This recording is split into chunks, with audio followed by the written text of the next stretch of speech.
दादा गेल्यानंतर अनेक महत्त्वाची कामं या ठिकाणी खोळंबलेली होती, थांबलेली होती। आता ही कामं सुनेत्रा पवार यांच्या हस्ते कशी पुढे नेली जातात आणि कशा पद्धतीने या कामकाजाकडे सुनेत्रा पवार यांचं लक्ष असतं हे पाहणं अतिशय महत्त्वाचं असणार आहे। मंत्रालयामधली ही आत्ताची लाईव्ह दृश्य आहेत। मंत्रालयामध्ये महाराष्ट्राच्या पहिल्या महिला उपमुख्यमंत्री यांची एंट्री झालेली आहे आणि आजपासून सुनेत्रा पवार या आपल्या कामकाजाला सुरुवात करणार।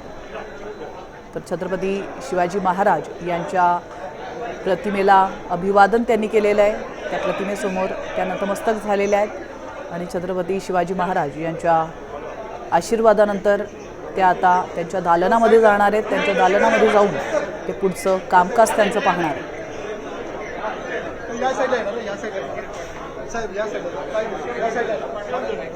राष्ट्रवादी अजित पवार गटाचे अनेक दिग्गज आणि मोठे नेते देखील या ठिकाणी पाहायला मिळत आहेत। मंत्री छगन भुजबळ, मंत्री सुनील तटकरे हे देखील या ठिकाणी सुनेत्रा पवार यांच्या सोबत उपस्थित आहेत। तर त्यांचे पुत्र पार्थ पवार हे देखील सुनेत्रा पवार यांच्यासोबत या ठिकाणी पाहायला मिळतात। आजपासून सुनेत्रा पवार हे मंत्रालयामध्ये आपलं कामकाज सांभाळणार आहेत, त्यामुळे त्यांच्या पुढील निर्णयांकडे, पुढील कामकाजाकडे संपूर्ण महाराष्ट्राचं लक्ष लागलंय। अतिशय दुर्दैवी अशी घटना 12 दिवसांपूर्वी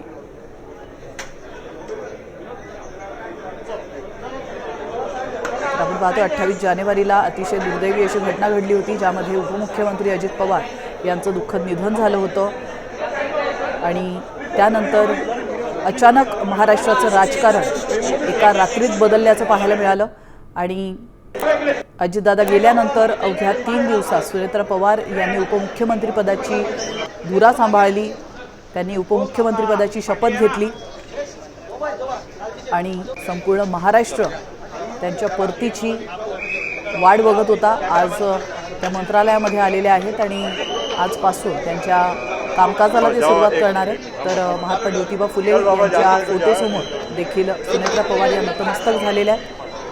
तर सोबतच प्रफुल्ल पटेल देखील या ठिकाणी पाहायला मिळत आहेत आणि धनंजय मुंडे हे देखील सुनेत्रा पवार यांच्यासोबत या क्षणाला उपस्थित आहेत। आजचा दिवस संपूर्ण महाराष्ट्रासाठी तितकाच महत्त्वाचा आहे जितका शपथविधीचा दिवस होता।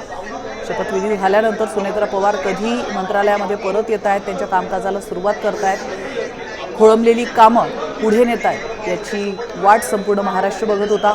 आज अखेर तो दिवस आलेला आहे आणि शपथविधीच्या 10 दिवसानंतर सुनेत्रा पवार या मंत्रालयामध्ये दाखल झालेल्या आहेत आणि आजपासून ते आपला पदभार स्वीकारणार आहेत आणि अजित पवार यांची कामं, राहिलेली कामं ते पूर्णत्वास नेणार।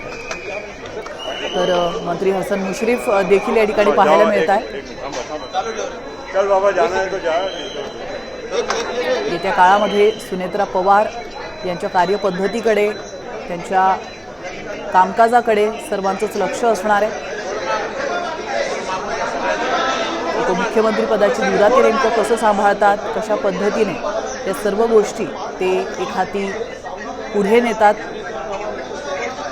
याची उत्सुकता सर्वांना लागलेली आहे।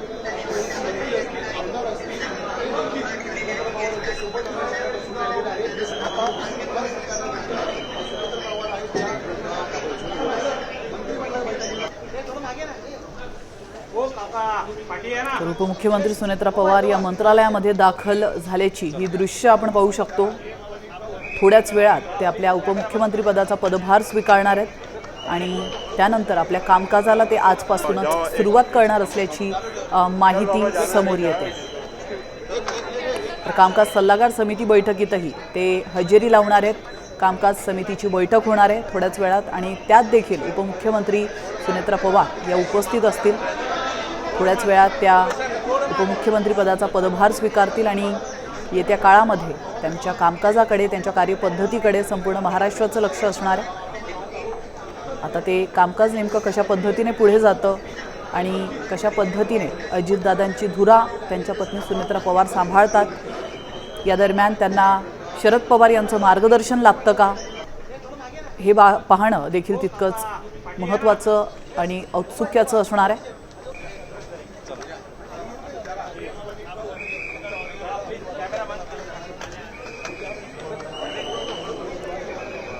साधारण 10 ते 12 दिवसांपूर्वी महाराष्ट्राचं संपूर्ण राजकारण पालटलेलं आहे. मुंबईहून बारामतीला अजित पवार हे येत होते जिल्हा परिषद निवडणुकांच्या सभांसाठी. त्यांचा तो प्रवास होता आणि तो प्रवास त्यांच्या आयुष्याचा शेवटचा प्रवास ठरलेला आहे. त्या विमान अपघातात त्यांच्याच गावी किंवा त्यांच्या कर्मस्थानी ज्या ठिकाणी त्यांनी आपल्या कामकाजाची सुरुवात केली त्याच ठिकाणी त्यांचा दुर्दैवी मृत्यू झाला. आणि अवघ्या एका दिवसात, एका रात्रीत महाराष्ट्राचं राजकारण पूर्णपणे बदललं. आणि त्यानंतर 3 दिवसानंतर पत्नी म्हणून आणि त्यांची राजकीय वारसदार म्हणून त्यांच्या पत्नी सुनेत्रा पवार यांनी उपमुख्यमंत्रीपदाची शपथ घेतली. त्यानंतर त्या 10 दिवसात त्या बारामतीला परत गेल्या आणि आज त्या मुंबईमध्ये दाखल झालेल्या आहेत. मुंबई मंत्रालयामध्ये त्या दाखल झालेल्या आहेत. तर छत्रपती शिवाजी महाराज, त्याचप्रमाणे महात्मा ज्योतिबा फुले